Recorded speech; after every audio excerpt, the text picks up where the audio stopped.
Hey everyone, this is Caroline. Today I'm going to show you the Roav Viva Alexa in your car, and this will be an unboxing and setup. So Viva stands for Vehicle Integrated Voice Assistant, and the way it works is that it's a Bluetooth connection between this device and your phone, and that's how you're going to get Alexa in your car.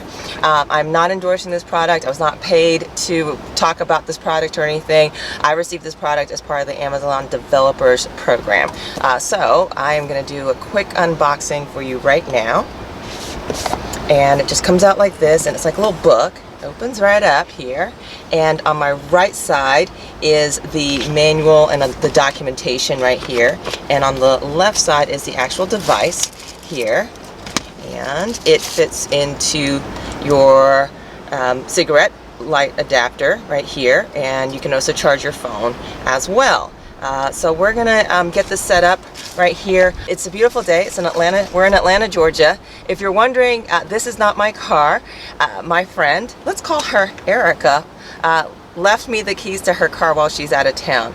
So hi Erica, and welcome to a video about your car named Tanque. So this car is named Tanque, by the way, in case you're wondering. Anyway, so let's get this started here. The documentation says that I need to install the Roav Viva app first. So I'm gonna do a screen record so you can see everything I'm doing on my phone here. All right, I have the device in hand. It's a cigarette lighter adapter here, and first thing I'm gonna do on my phone is go to the Play Store. And I'm going to search for Roav Viva app right here. And here is the Roav Viva app. And I already went ahead and installed it for the sake of time for this video. So I'm just going to hit open, but under normal circumstances you would install it first and then you would open the app. So now I'm opening the app, and it says I need to create an account or log in with Google. Okay, I think I'll log in with Google here. And I'm going to accept terms and conditions, manage my data here. I'm going to say allow, and Roav Viva requires the following permissions to operate properly: Bluetooth, read write access, location access, call and contact access. So I'm going to accept that, and I'm going to allow location, photos, media, manage my phone calls, and access my contacts here. Alright, so now I'm going to plug Roav into the charging port here.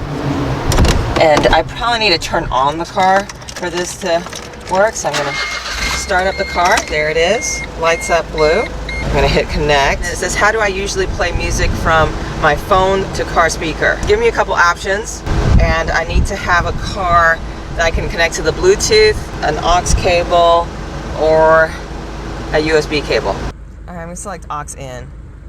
Okay, play test audio. I'm going to put yes. Selected the aux cable.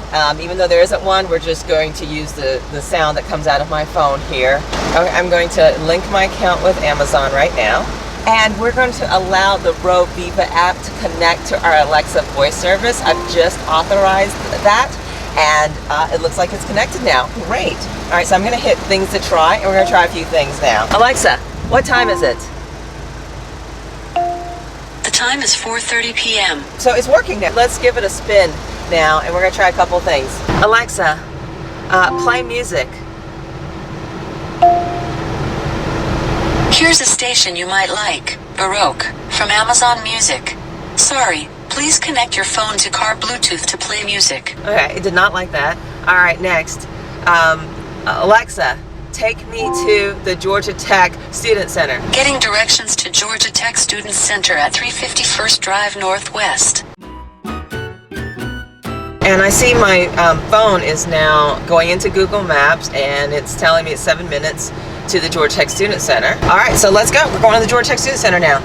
Take the next left onto 10th Street Northwest. Continue on 10th Street Northwest for 3/4 of a mile. Turn right onto First Drive. Continue on First Drive for half a mile. In 800 feet, your destination will be on the left. Your destination is on the left. And here we are pulling up to the Georgia Tech Student Center. Alexa, what time is it? It's 4:45 p.m. Now we're going to try making phone calls. So I'm going to say, Alexa, call Paul Dunn. Sure, mobile, home or other. Mobile. Calling Paul Dunn mobile. Let's move over to your phone here and see if it rings.